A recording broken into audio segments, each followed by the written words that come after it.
국제 알버트 슈발처 재단의 보건의료인을 위한 교육 채널 K-med에서는 의료보건사업 종사자를 위한 열린 정보와 참된 지식을 전파하고자 다양한 교육사업을 진행하고 있습니다. 이에 일환으로 간무사를 대상으로 한 직무 역량 강화가 터무니없이 부족함을 인식하고 간무사 여러분만의 맞춤 교육을 기획하고 있습니다. 오늘의 강의는 임상 간호의 기본이 되는 바이탈 사인, 활력 징후를 면밀히 심도 깊게 들여다보기 위해 준비되었습니다. 여러분은 활력 징후에 대해 얼마나 알고 계신가요? 측정 부위, 정상 범위, 수치에 영향을 미치는 요인 등 모두 제대로 알고 계신가요? 특히 실습을 앞둔 예비 간무사 그리고 자격증을 취득 후 임상에 첫 발을 내딛는 신규 간무사 여러분에게 도움이 되도록 이 강의를 구성하였습니다. 이제 체온부터 혈압까지 하나하나 정리해 보도록 하겠습니다. 그 첫 번째로 체온. 체온은 우리 몸 중 이마, 직장, 애가, 겨드랑이, 구강, 그리고 귀 이렇게 5부위에서 측정할 수 있습니다. 체온을 측정하는 기구인 체온계는 서모미터. 서모미터는 수은 체온계와 디지털 체온계가 있습니다. 특히 구강과 직장을 측정하는 체온계로는 수은 체온계를 사용하는데 이 수은 체온계의 장점으로는 측정의 결과가 정확하지만 수은이 파손되는 경우 인체에 유해함으로써 현재는 사용하지 않습니다. 그리고 디지털 체온계. 디지털 체온계는 애과, 즉 겨드랑이, 귀, 이마에 사용되는 체온계로 임상에서는 흔히 귀에 가장 일반적으로 디지털 체온계를 사용합니다. 최근에는 그 편리함과 안정성으로 인해 이마에 측정하는 디지털 체온계를 많이 사용하는 추세입니다. 디지털 체온계는 수은 체온계에 비해 그 정확도가 다소 떨어지지만 안정성과 편리함이란 커다란 장점을 가지고 있습니다. 이제 체온과 관련된 간호 중재를 확인해 볼까요? 열이 37.5도 이상 오르고 오한이 없는 경우 의료진에게 보고하기 이전에 아이스팩을 대주거나 이불을 덮고 있으면 이불을 걷어주는 등 주위를 시원하게 해주는 1차적인 간호처치를 해줍니다. 만일 열이 내리지 않은 경우는 의료진에게 보고해야겠죠. 그리고 열이 38도 이상 오르고 오한을 동반하는 경우는 열이 더 오를 수 있기 때문에 아이스백으로 체온을 떨어뜨리고 주위를 시원하게 하는 냉요법은 오히려 위험한 상황을 초래할 수 있습니다. 38도 이상의 고열이 지속적으로 유지되는 경우는 열성 경련을 유발할 수 있기 때문에 이때의 적절한 간호 처치로는 의료진이 적절한 처치를 취할 수 있도록 즉각적인 보고가 이루어져야 합니다. 다음은 저체온증, 하이포서미아. 이 하이포서미아 저체온증은 주위 환경, 즉 외부의 낮은 온도에 의해서 그리고 대사 장애로 인해서 하이포서미아 저체온증이 올 수 있는데 그 증상으로는 저체온증의 정도에 따라 오한, 그리고 얕은 맥박, 얕은 호흡, 어눌한 말투, 의식의 변화를 동반할 수 있습니다. 그리고 체온이 35도 이하로 떨어지는 경우는 의료인의 즉각적인 처치가 필요합니다. 이때는 의료진에게 즉각적으로 보고해야겠죠. 의료인의 처치를 기다린 도중 의식이 있는 환자에게는 따뜻한 음료를 제공하여 체온을 상승시켜줍니다. 이때 알코올이나 카페인이 함유된 음료는 삼가해야 하며 그리고 저체온증이 있는 환자에게는 부정맥이 발생할 가능성이 있기 때문에 움직임을 최소화시켜야 합니다. 또한 환자의 체온을 상승시키기 위하여 핫팩을 대줄 수가 있는데 이때 핫팩을 대주는 부위로는 손이나 발 등의 신체의 말단 부위가 아닌 신체의 중앙 부위인 겨드랑이, 배 등에 핫팩을 대줍니다. 또한 담요 등으로 환자의 몸을 감싸서 체온 유실을 방지해줍니다. 맥박 측정. 맥박을 측정할 수 있는 부위는 신체의 동맥이 흐르는 부위. 이 신체의 동맥이 흐르는 부위에 맥박을 측정할 수 있는데 가장 대표적이고 가장 흔하게 측정하는 방법은 바로 요골동맥, 레디얼 아테리, 요골동맥의 맥박을 체크하는 방법입니다. 검지와 중지를 가볍게 대주고 1분 동안의 맥박수를 체크합니다. 이때 맥박수가 규칙적인 경우는 15초를 체크한 경우는 4를 곱해주고 30초를 체크한 경우는 2를 곱해줍니다. 만일 맥박수가 불규칙적인 경우는 총 60초, 1분을 제외합니다. 가장 쉽고 가장 흔하게 체크할 수 있는 이 요골동맥에 환자가 화상을 입었거나 다른 상처가 있는 경우 상황동맥, brachial artery, 보통 혈압을 잴 때 이 상황동맥, brachial artery 위에 커프를 감죠. 이 상황동맥의 맥박을 체크할 수 있습니다. 맥박의 리듬, 정상 리듬, 규칙적인 심박동소를 보이는 이 정상 리듬. 비정상적인 리듬으로는 1분간의 심박동수, 맥박이 50회 이하인 경우 서맥, 브라디카디아, 그리고 휴식 중 맥박이 100회 이상인 경우 빈맥, 다키카디아 등이 있습니다. 이 서맥과 빈맥인 경우 맥박이 50회 미만인 경우 그리고 휴식 중 맥박이 100회 이상인 경우는 다른 질병에 의한 심박동수의 변화의 결과일 수 있기 때문에 의료인의 적절한 조치가 필요합니다. 그래서 서맥과 빈맥인 경우는 즉각적으로 보고해야겠죠.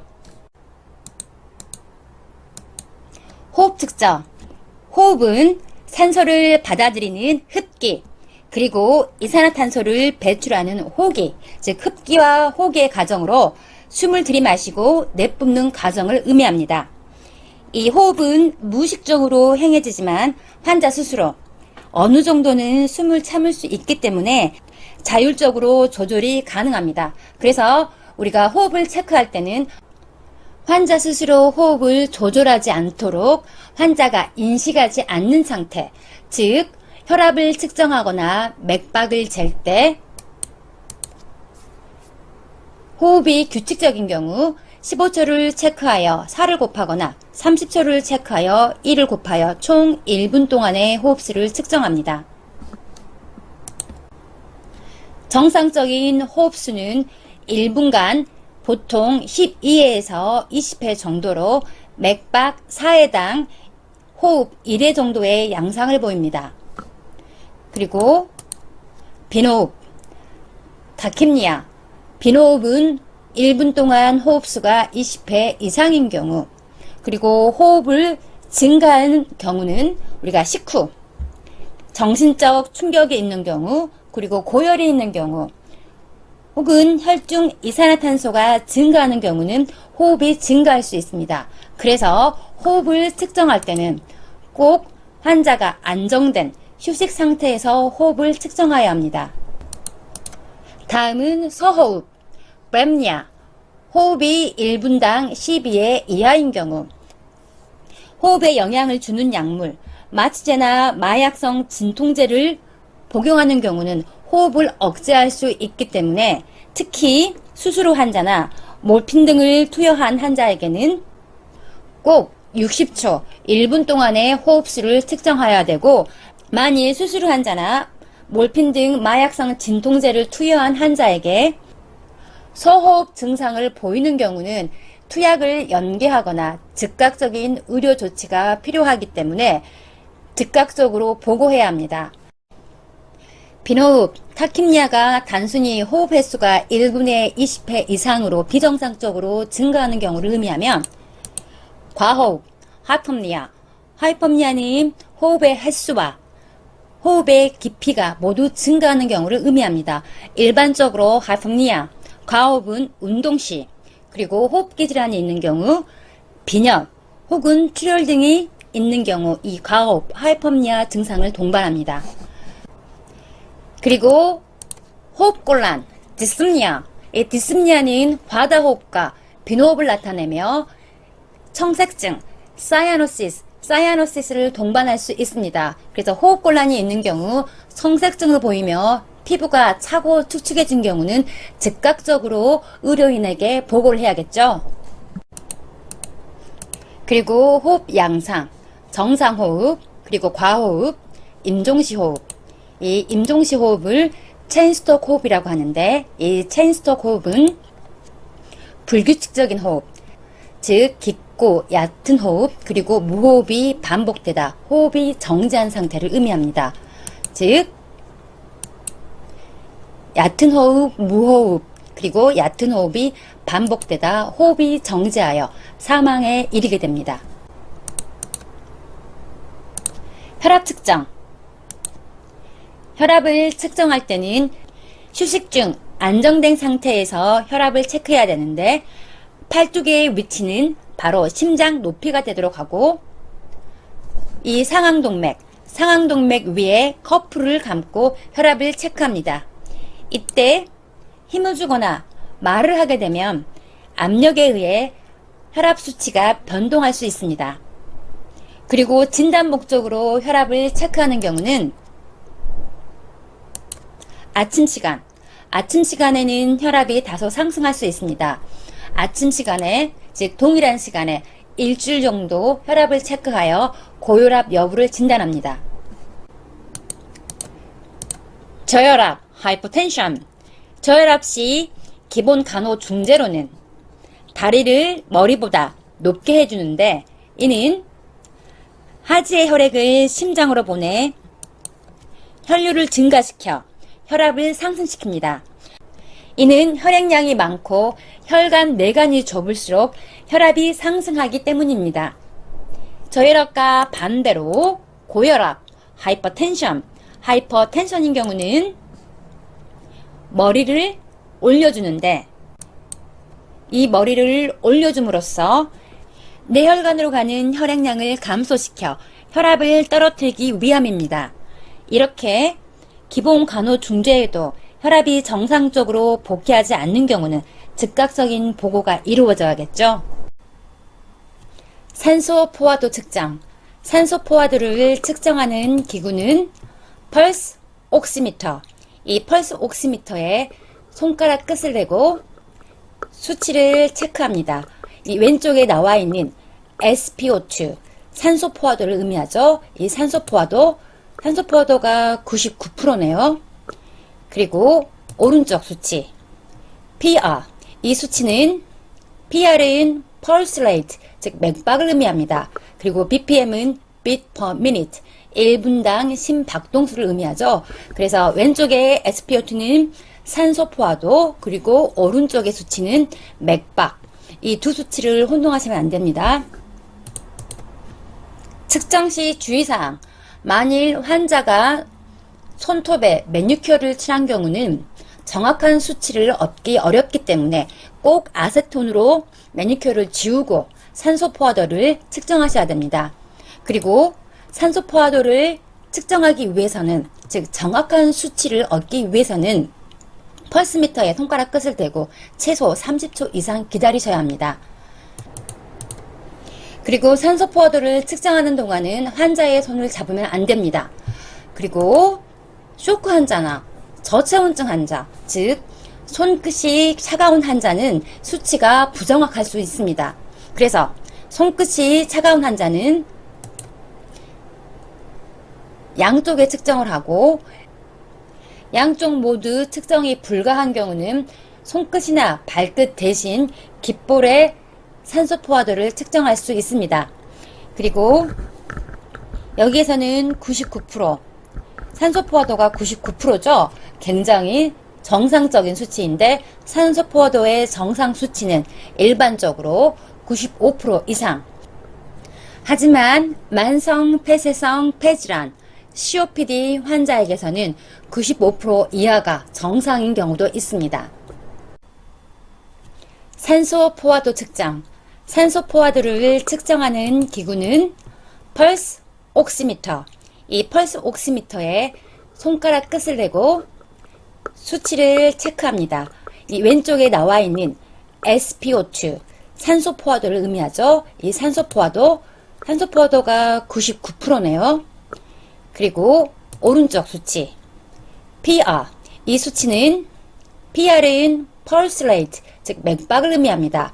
그리고 BPM은 beat per minute, 1분당 심박동수를 의미하죠. 그래서 왼쪽에 SpO2는 산소 포화도, 그리고 오른쪽의 수치는 맥박, 이 두 수치를 혼동하시면 안 됩니다.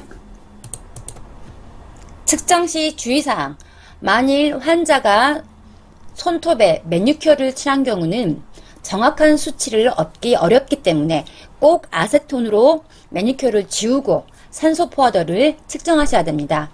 그리고 산소 포화도를 측정하기 위해서는, 즉 정확한 수치를 얻기 위해서는 펄스미터에 손가락 끝을 대고 최소 30초 이상 기다리셔야 합니다. 그리고 산소 포화도를 측정하는 동안은 환자의 손을 잡으면 안 됩니다. 그리고 쇼크 환자나 저체온증 환자, 즉 손끝이 차가운 환자는 수치가 부정확할 수 있습니다. 그래서 손끝이 차가운 환자는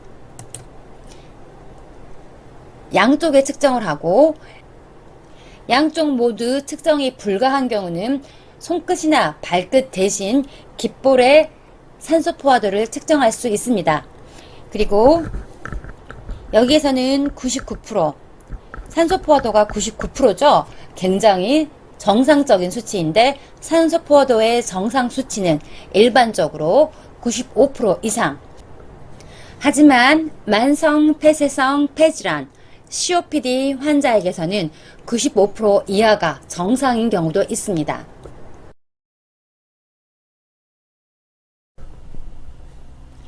Intravenous injection, 정맥주사. 이번 시간에는 이 IV, 정맥주사의 적응증, 그리고 정맥주사의 장점과 정맥주사로 인한 단점, 그리고 정맥주사를 놓는 부위 등에 관해서 정리해 보도록 하겠습니다.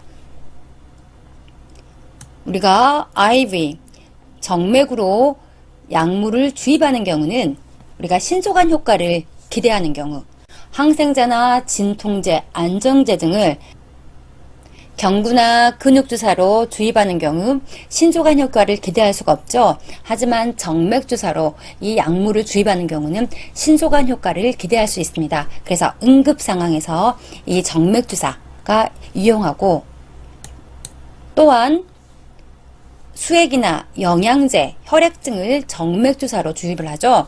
즉 영양 공급, 수분과 전해질 균형의 정맥주사, 이 IV를 활용하고, 또한 경구, 피하 조직, 근육에 자극을 주는 약물들, 경구로 약물을 투여하여 위장장애를 일으킬 수 있는 경우, 그리고 의식이 없는 상태에서 경구로 약물을 복용할 수 없는 경우, 혹은 피하 조직이나 근육 조직에 자극을 줄 수 있는 경우는 경구나 피하 조직, 근육을 피하고 바로 이 정맥주사, IV로 약물을 주입할 수 있죠. 그리고 네 번째, 단시간에 약물의 혈중 농도를 높이는 경우, 또한 지속적으로 혈중 농도를 유지해야 되는 경우, 대표적인 예로서 PCA, Patients Control Anesthesia, 자가 조절 통증 치료, 즉 환자 스스로 버튼을 누름으로써 즉각적으로 자신의 통증에 맞춰 진통제를 투여하는 방법이죠. 바로 이 PCA가 IV로 투여되고 있죠. 그리고 다섯 번째, 약물을 희석 주입할 때, 즉 약물을 노말살라인이나 증류수에 희석하여 주입할 경우, 그리고 다량의 약물을 투여할 경우, 이 경우도 마찬가지로 IV로 주입합니다. 그리고 여섯 번째, 진단 목적, 조영제를 투여할 때 바로 IV 방법으로 조영제를 투여하죠. 이렇게 정맥주사는 IM이나 PO에 비해 신속한 효과를 볼 수가 있고, 수액이나 영양제, 혈액을 공급할 수도 있고, 단시간에 약물의 혈중 농도를 증가시키며, 또한 이 혈중 농도를 지속적으로 유지할 때, 그리고 약물을 희석 주입하거나 다량의 약물을 투여하며 진단 목적으로, 즉 조영제를 투입할 때 바로 이 IV 방법으로 사용하는데, 이렇게 다양한 적응증이 있고 다양한 장점이 있는 이 IV의 단점을 살펴보면, 정맥주사의 단점, 여러분이 정맥주사에 주의하셔야 될 점은, 한번 IV를 주입한 경우는 한번 혈류로 주입된 약물은 궤도를 킬 수 없습니다. 수면제를 과다 복용하는 경우는 의식이 있는 경우는 구토를 유발시키거나 의식이 없는 상태는 위세척을 할 수 있지만, 한번 IV로 약물을 주입하는 경우는 궤도를 킬 수 없습니다. 그래서 여러분들이 꼭 명심해야 될 상황들은 5 right, 정확한 약물, 그리고 정확한 용량, 그리고 정확한 대상자, 정확한 환자, 그리고 투여 경로, 정확한 투여 시간을 명심하셔야 합니다. 그리고 두 번째로는 감염의 가능성. 펑처 사이트에 이 물질이 침입할 수 있기 때문에 감염의 가능성이 있습니다. 또한 공기색전증, 에어 엠볼리즘의 위험이 있기 때문에 IV를 투여하기 전에 꼭 에어를 제거하셔야 합니다. 또한 신속한 약물 효과를 기대한다는 의미는 바로 부작용이 짧은 시간에 발현될 수 있다는 의미겠죠. 그래서 부작용의 여부도 확인하셔야 합니다. 그리고 이 IV로 약물을 주입하는 경우는 순환계나 호흡계에 부작용이 나타날 수 있기 때문에 꼭 약물 주입 속도에 주의하셔야 합니다. IV 사이트, 정맥 주사 부위. 많은 분들이 주사 부위를 선정할 때는 혈관이 튀어나오고 눈에 잘 보이는 부위를 먼저 IV 사이트로 선정하시는데, 신체 특정 부위는 다른 부위보다 IV 하기에 안전한 부위가 있고 IV 하기에 위험한 부위가 있습니다. 그래서 여기에서는 IV를 하기 위해 가장 안전한 부위부터 가장 위험한 부위까지 순서대로 정리해 보도록 하겠습니다. 그러면 가장 안전한 부위는 어느 부위일까요? 아마 여러분도 다 짐작하셨겠지만 팔, 상안 부위가 가장 IV 하기 안전한 부위입니다. 그 이유는 이 상안 부위, 팔에 분포된 정맥은 신경이 작고 혈관이 넓습니다. 그래서 팔 부위, 이 팔 부위의 IV를 가장 1차적으로 선정하셔야 되는데, 불행히도 어떠한 경우, 환자가 인저리를 입었던 경우, 환자가 화상을 입어서 IV를 주입할 수 없는 경우는, 팔에 주입할 수 없는 경우는 다른 부위를 찾아야겠죠. 그러면 팔 대신 팔 다음으로 안전한 부위, 팔 다음으로 IV 하기 안전한 부위는 바로 손, 손목, 손목에 흐르는 정맥입니다. 이 손목에 흐르는 정맥은 그림에서도 보듯이 신경 말단이 많고 팔에 비해서 얇고 섬세해서 쉽게 손상될 수 있습니다. 팔에 비해서 쉽게 손상될 수 있습니다. 그러면 다음의 부위는 다리. 이 다리 부위는 혈전 형성에 위험이 있습니다. 그리고 그 다음의 부위, 보통은 다리까지 가지 않죠. 이 다음의 부위는 발. 발은 아주 섬세하고 혈액순환이 약하기 때문에 한번 정맥이 손상되면 회복이 굉장히 느립니다. 그리고 다음의 부위는 서해부. 아주 응급한 상황이 아니면 서해부에 IV 하는 경우를 접하기 어려우실 텐데, 대퇴정맥, 피모랄 베인, 피모랄 베인이 대퇴정맥과 인접해 있습니다. 그래서 서해부에 IV를 펑처를 하다 대퇴동맥을 건드리게 되면 위험한 상황에 이를 수 있습니다. 그리고 마지막으로 가장 위험한 부위. 가장 위험한 부위는 목. 이 목에 IV 성사를 하기 위해서는 정맥을 쉽게 놓치고 동맥을 건드리기가 굉장히 쉽습니다. 목이 IV 하기에 가장 위험한 부위인 이유는 뇌의 정맥을 손상시키는 것은 아주 치명적입니다. 뇌는 신체 어느 부위보다 혈액이 더 많이 필요하기 때문에 만일 IV를 하다 정맥을 놓치고 동맥을 건드리게 되면 생명에 치명적일 수 있습니다. 그러면 다시 한번 IV 사이트로 안전한 부위부터 가장 위험한 부위를 정리해 보도록 하겠습니다. 첫 번째가 팔. 팔이 가장 IV 하기 안전한 부위이며, 두 번째가 손과 손목. 손과 손목에서도 IV를 할 수 없는 경우는 다리. 그리고 그 다음으로, 다리 다음으로 안전한 부위는 발. 그리고 발보다 더 위험한 부위가 서해부. 가장 위험한 부위가 목. 팔, 손, 다리, 발, 서해부, 목. 이 부위로 가장 IV 하기 위험한 순서입니다. IV 하기 가장 안전한 부위부터 가장 불안전한 부위, 이 부위를 살펴보셨는데, 여기에서 한 가지 여러분에게 진심으로 부탁드리는 말씀은, 많은 분들이 임상 간호사의 역할이 IV를 정맥주사를 잘 놓는 게 굉장히 능숙한 간호사의 역할이라고 잘못 판단하고 계시는데, 여러분 한 번, 두 번 실패하면 다른 능숙한 IV에 능숙한 간호사에게 부탁하셔야 합니다.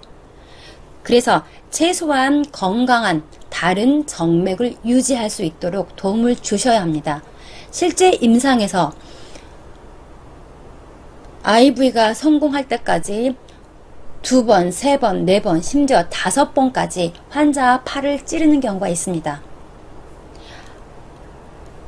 여러분이 IV를 실패하는 것은 아마 단순한 개인적인 실패로 끝날 수 있겠지만, 응급 상황을 생각해 보셔야 됩니다. 응급 상황에서 응급 처치를 받을 수 있는 통로를 차단하는 아주 위험한 행위가 될 수 있다는 것을 여러분들은 꼭 명심하셔야 합니다. IV를 잘 놓고 IV를 잘 성공하는 게 간호사의 아주 중요한 역할이 아니고, 이 행위를 함으로써 환자가 얻게 될 혜택과 그리고 이 행위가 가져올 수 있는 부작용을 명확하게 인식하고, 또한 내 근무시간 업무만 고려하지 않고 추후로 이어질 환자 케어에 대해서도 고민하셔야 합니다. Intramuscular Injection IM 근육주사. 피하 조직을 자극하는 약물을 근육 깊숙이 주입할 때 사용하는 이 근육주사. 근육은 혈관이 많이 분포되어 흡수가 빠르죠. 바로 이 근육주사의 적응증을 살펴보면, 첫 번째로 체내로 약물이 신속히, 즉 체내로 약물이 15분에서 20분 사이에 신속히 흡수돼야 되는 경우, 그리고 작용시간이 긴 약물을 투여하는 경우, 바로 이 IM 근육주사 방법으로 약물을 투여합니다. 예를 들어서 진통제, 그리고 항구토제, 진정제, 예방접종, 백신과 같은 예방접종을 바로 IM 근육주사 방법으로 투여합니다. 그리고 두 번째로는 경부, 피하 조직, 정맥에 자극을 줄 수 있는 약물을 바로 이 근육주사 IM 방법으로 투여하는데, 근육조직은 피하조직보다 혈관이 많이 분포되어 피하주사보다는 흡수가 빠르고, 그래서 다량의 약물을 피하주사보다는 더 안전하게 주입할 수 있습니다. 특히 자극적인 약물, 불용성 약물을 주입하는 경우는 피하주사에 비해 통증이 적고 그 안정성이 높습니다. 그리고 세 번째, IM을 자가 주사하는 경우, 셀프 메디케이션 하는 경우, 대표적인 예로는 MS, Multiple Sclerosis, 다발성 경화증 환자나 류마티스 관절염 환자가 스스로 주사를 주는 경우, 바로 이 IM, 근육주사 방법으로, 근육주사로 약물을 투여합니다.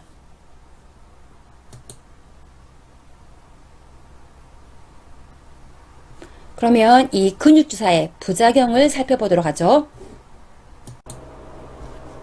근육주사의 일반적인 불편감과 통증은 정상적인 징후로서 그 증상이 금세 사라지는데, 주사부의 통증이 장기간 지속되는 경우, 그리고 주사 부위에 출혈, 그리고 발적, 부종이 나타나는 경우, 그리고 피하 조직, 근육 조직에 경결이 형성되는 경우, 경결이란 염증이나 출혈로 인해 결합 조직이 증식하여 단단하게 굳어지는 경우를 의미합니다. 그리고 다음은 혈관이나 신경이 손상되는 경우, 근육주사 시 신경을 건드리거나 신경 가까이에서 약물을 주입한 경우, 굉장히 위험한 부작용이죠.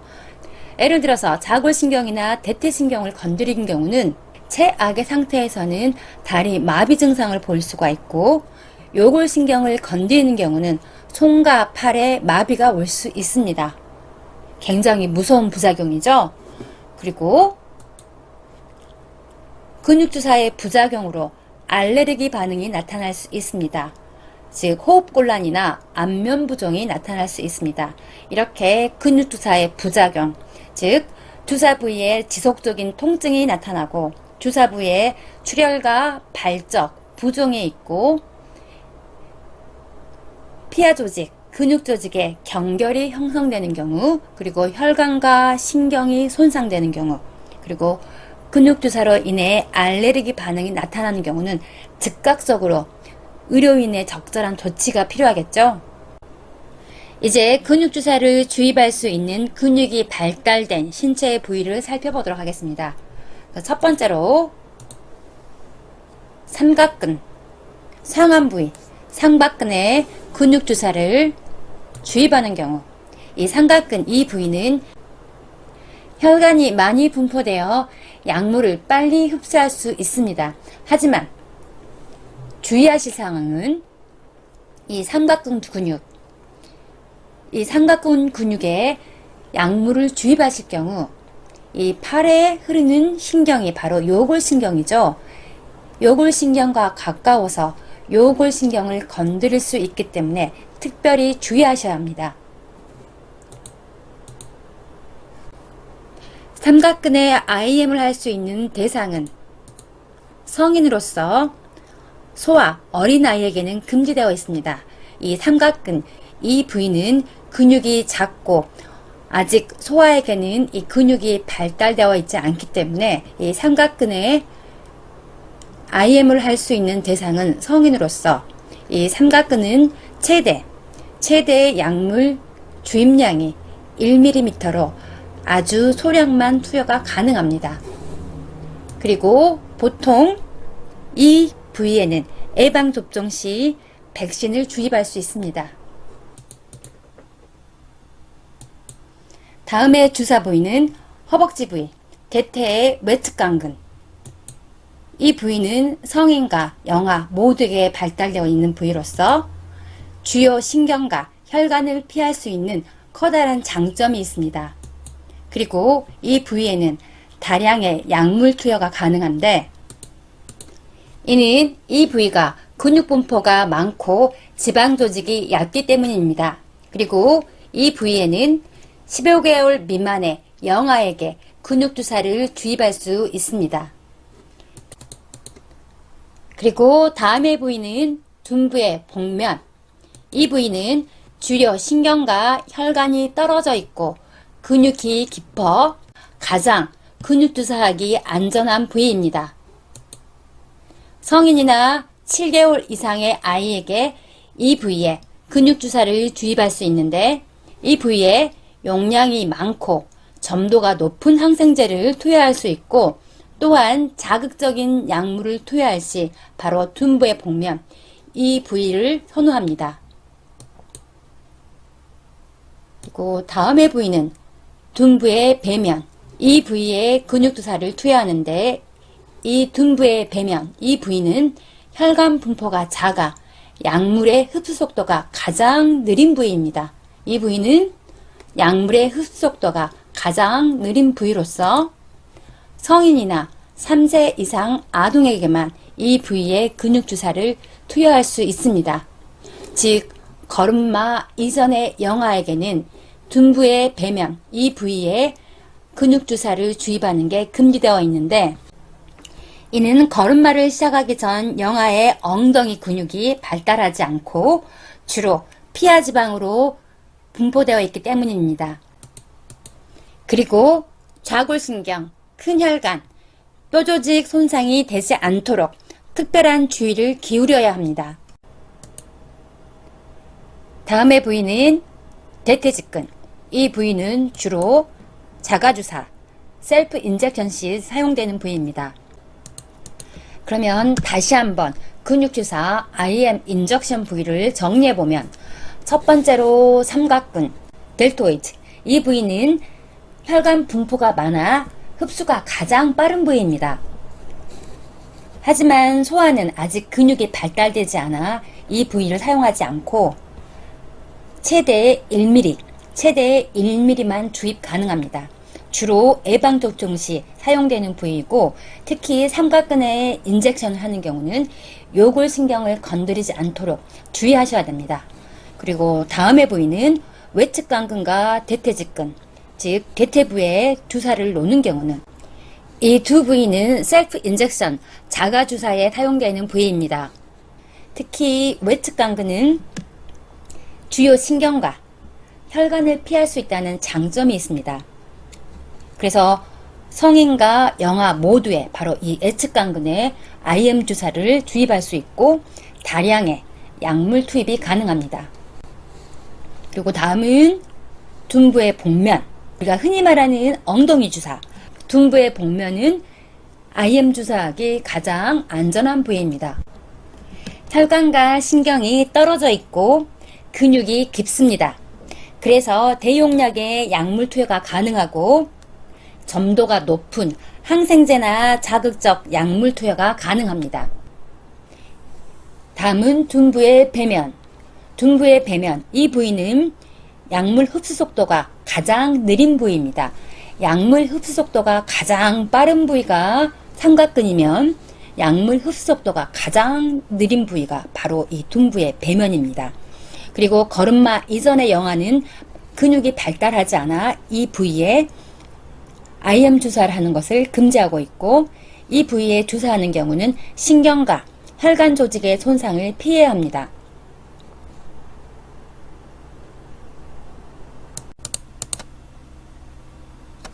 근육주사, IM 주사의 특성과 근육주사 시 주의할 사항. 첫 번째, 근육주사란 피하 조직을 자극하는 약물을 근육 깊숙이 주입하는 방법이죠. 이 근육주사는 만일 3cc 이상 약물을 주입할 경우는 통증을 유발할 수 있습니다. 그래서 3cc 이상 근육주사를 주입하는 경우는 통증을 최소화하기 위하여 서서히 약물을 주입해야 되며 1회 최대 근육주사 주입 용량은 4cc, 4cc가 최대 주입 용량입니다. 그리고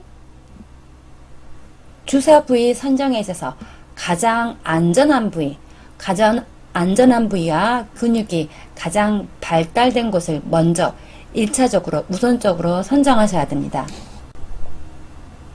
근육주사를 주입할 수 있는 부위 중 가장 안전한 부위가 바로 둔부의 복면이죠.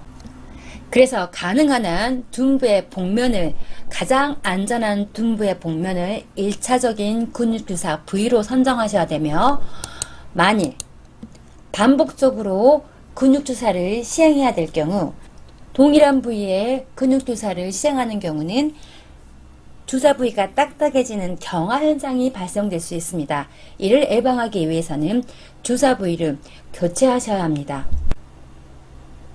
근육주사의 가장 흔한 부작용은 바로 통증이죠.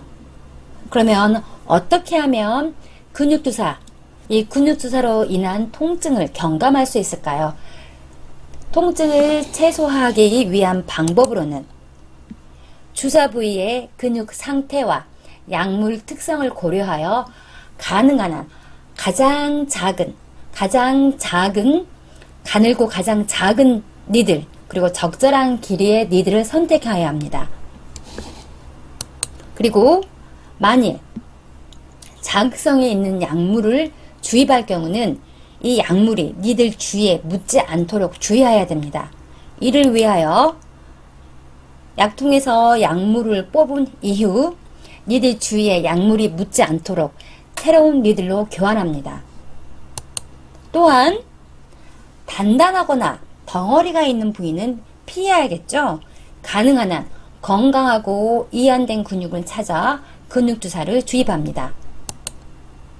그리고 우리 흔히 하는 근육장, 그리고 우리가 흔히 하는 엉덩이 주사 주기 전에 엉덩이를 툭툭 치는 행위, 바로 근육을 이완시키기 위한 방법이죠. 그래서 주사 전에 근육을 이완시키는 방법, 또한 근육주사의 통증을 경감하는 방법이고, 그리고 니들 삽입 시는 신속하게 니들을 삽입해야 되며, 통증을 경감하기 위해서는 약물은 최소 15초 이상 서서히 주입하셔야 합니다. 그리고 자극적인 약물, 통증을 심하게 유발하는 약물을 주입할 경우는 마사지 대신 눌러주는 것을 권장합니다. 피하 주사, subcutaneous injection. 이 피하층에 주사 약물을 주입하는 이 피하 주사의 특징은 피하층은 근육에 비해 혈관 부포가 작기 때문에 약물 흡수가 느립니다. 또한 약물에 대한 자극이 큰데 이 피하 주사, 근육 주사에 비해 흡수가 느리고 약물에 대해 더 민감하게 반응한다. 이 의미는 주입량, 근육 주사에 비해 주입량이 더 작다라는 의미가 되겠죠. 근육 주사는 최대 4cc까지 약물을 주입할 수 있지만 피하 주사는 1cc 미만으로 약물을 주입하셔야 합니다. 피하층은 우리 몸 신체 전반에 고루 분포되어 있어 근육 주사에 비해 주사 부위가 더 많다는 장점이 있습니다.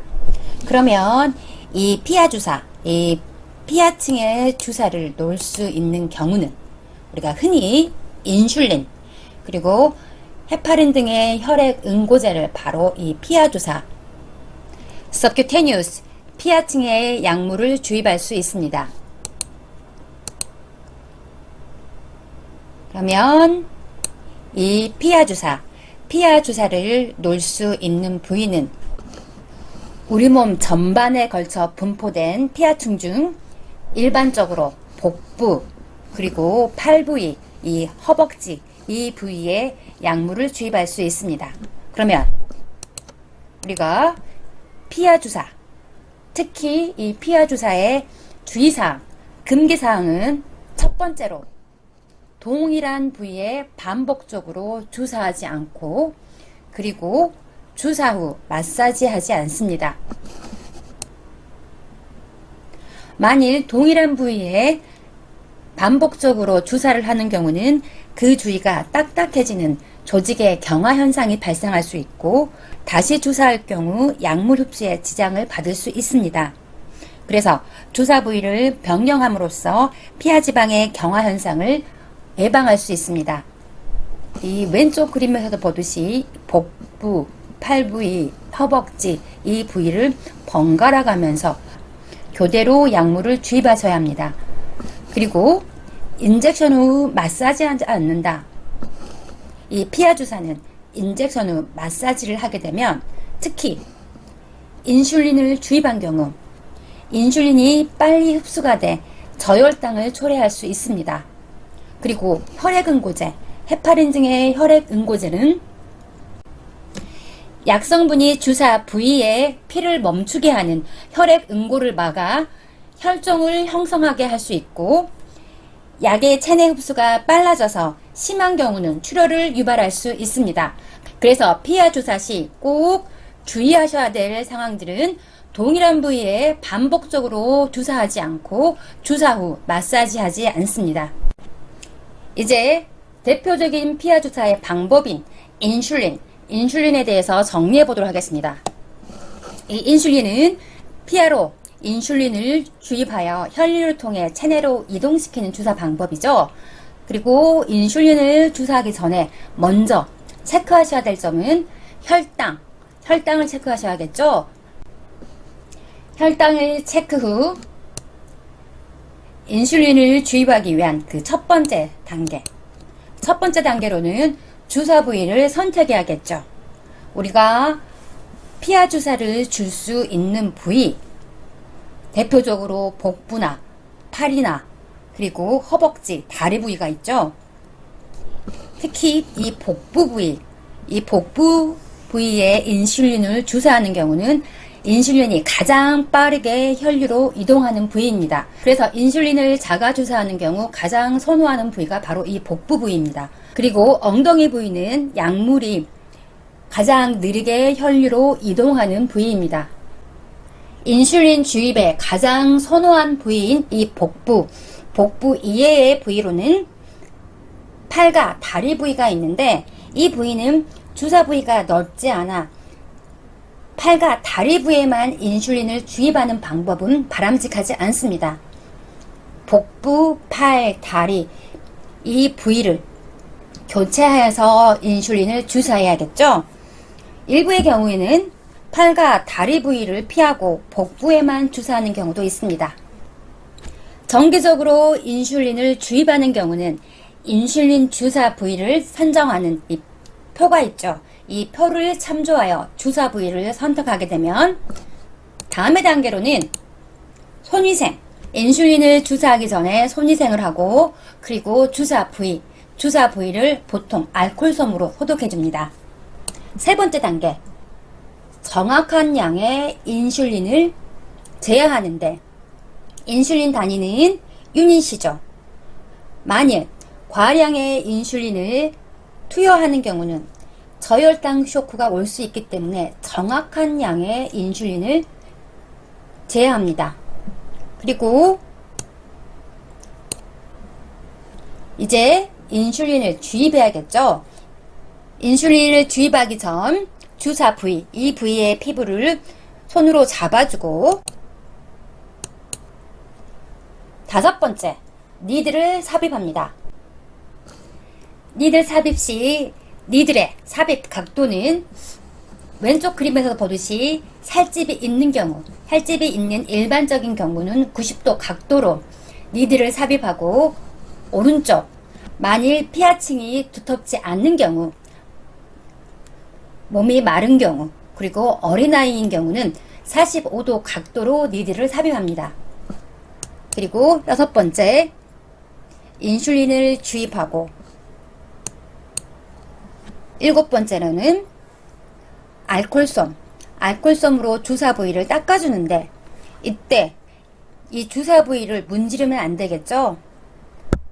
알코올솜을 닦아주고, 그리고 마지막으로 니들을 제거해서 손상성 폐기 처리에 다 쓰고 난 니들을 처리합니다.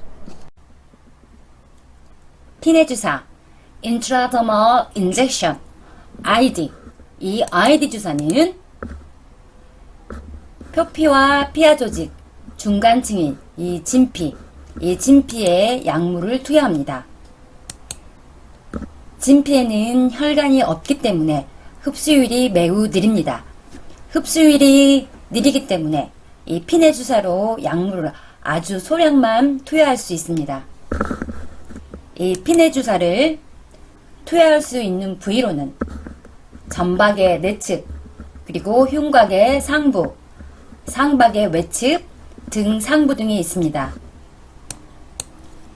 그리고 피내 주사의 적응증으로는 약물 알레르기 반응 검사, 흔히 항생제 알레르기 반응 검사, 그리고 결핵 반응 검사인 투베르클린 반응 검사가 있습니다.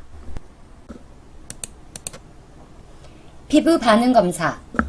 피부 반응 검사는 AST는 안티 스킨 테스트 혹은 애프터 스킨 테스트의 약어인데, 이 안티 스킨 테스트의 안티는 항생제, 안티바이오틱스의 약어, 그리고 애프터 스킨 테스트는 항생제를 안전하게 투여하기 위해서 피부 반응 검사가 음성으로 판독된 이후에만 항생제를 투여할 수 있다는 의미에서 애프터 스킨 테스트라고 명칭합니다. 그리고 피부 반응 검사를 하기 위해 약물을 준비할 때 주의사항은 약물을 희석해야 되는데, 이 약물 희석의 비율은 9대 1. 9는 증류수나 생리식염수, 그리고 1은 약물을 의미합니다. 9대 1 비율로 약물을 희석하는데, 이때 주의하실 사항은 증류수와 약물이 충분히 믹스할 수 있도록 아래 위로 약물을 흔들어 주셔야 합니다. 그리고 피내 주사의 특징이 혈관이 없기 때문에 흡수율이 매우 느리죠. 그래서 소량의 약물만 주입 가능하는데, 피내 주사의 주입 용량은 0.01에서 0.02cc로 약물을 주입 시 이렇게 살짝 물집이 생기도록 약물을 주입하고, 약물 주입 후 주사 일시와 약물명을 기입합니다. 이때 정확한 용량을 주입해야 되겠죠. 만일 과량의 용량이 주입된 경우는 위험할 수 있습니다. 약물을 주입 후 15분에서 20분 이후 그 결과를 육안으로 체크하는데, 그림에서도 보듯이 결과를 육안으로 확인할 수 있습니다. 만일 주사 부위가 10mm 이상 부어오르는 발적 증상을 나타내고 조직이 딱딱해지는 경결 현상이 있는 경우는 양성 반응으로 판독합니다. 이는 약물 과민 반응으로 즉시 의료진에게 보고하여 해당 약물 투여를 취소해야 합니다. 여기에서 한 가지 주의하실 상황은, 만일 대상자가 고혈압을 앓고 있는 경우 항고혈압제인 베타블로커를 복용한 경우는 위양성으로 판독될 수 있습니다. 그리고 주사 부위가 5mm에서 9mm 사이로 경결 현상이나 발적을 보이는 경우는 위양성 반응으로 판독하는데, 이때는 재검사를 하거나 반대편 팔에 동일 용량의 생리식염수를 주입하여 결과를 비교 분석합니다. 그리고 마지막으로 이 주사 부위가 5mm 미만의 경결이나 발적을 보이는 경우, 그리고 피부에 이상 반응을 나타내지 않는 경우는 음성으로 판독하고 해당 약물을 안전하게 투여할 수 있습니다. 하지만 이때 한 가지 주의하실 상황은, 만일 대상자가 항히스타민제를 복용하는 경우 위음성으로 판독될 수 있습니다. 그래서 피부 반응 검사 이전에 대상자의 약물 복용 상태를 꼭 체크하셔야 합니다. 약물의 투여 경로 및 약물 흡수 속도. 약물의 투약 경로는 바로 약물의 투여 목적과 약물 흡수 속도에 따라 결정되는데, 약물의 흡수 속도는 주사 부위의 혈류 속도에 의해 좌우됩니다. 그래서 흡수 속도를 보면, 즉 주사 부위의 혈류 속도를 보면, 혈류 속도가 가장 빠른 부위가 바로 정맥과 동맥. 정맥과 동맥은 가장 빠르게 약물을 흡수하는데, 이 정맥과 동맥은 응급시 사용 가능한 투약 경로입니다. 그리고 다음은 근육은 혈관이 많이 분포되어 있고 이 근육 중 삼각근이 둔근, 엉덩이 근육보다 흡수 속도가 빠릅니다. 그 다음의 부위로는 피하 조직. 피하 조직은 근육보다 혈관 분포가 작기 때문에 근육보다 흡수 속도가 느리겠죠. 피하 조직 다음으로는 피내 조직, 즉 진피 조직. 혈관이 진피 조직에는 거의 없기 때문에 약물 흡수 속도가 느립니다. 그리고 진피보다 더 느린 투약 경로는 바로 경구. 경구가 흡수 속도가 가장 느립니다. 다시 한번 흡수 속도를 정리해보면 가장 빠른 부위는, 즉 혈류 속도가 가장 빠른 부위는 정맥과 동맥이겠죠. 정맥과 동맥 다음으로는 근육, 그리고 피하 조직, 그리고 피내, 그리고 마지막으로 경구. 경구 복용량이 가장 흡수 속도가 느립니다. 흡수 속도가 빠르다는 의미는 약물이 신체 내 신속하게 반응한다는 의미겠고, 그리고 흡수 속도가 느리다는 의미는 약물이 신체 내에 느리게 반응한다는 의미겠죠. 비경구 약물 투여 방법, 이 주사 주입 방법으로 첫 번째로 근육주사, IM injection, intramuscular injection. 이 IM 근육주사는 근육 부위에 약물을 주입하는 방법으로 90도 각도로 약물을 주입합니다. 그리고 피하 조직. 피하 조직은 subcutaneous, 피하 조직에 약물을 주입하는데 일반적으로 45도 각도, 지방층이 충분히 분포되어 있지 않은 마른 경우나 어린 아이인 경우는 45도 각도로 주사하고, 피하 조직이 두터운 경우는 90도 각도로도 주사할 수 있습니다. 그리고 IV, intravenous. intravenous는 정맥 내에 주사를 주입하는 방법으로 그림에서도 보듯이 25도 각도로 약물을 주입합니다. 그리고 피내 주사인 IG, intradermal injection은 10에서 15도 각도로 약물을 주입합니다.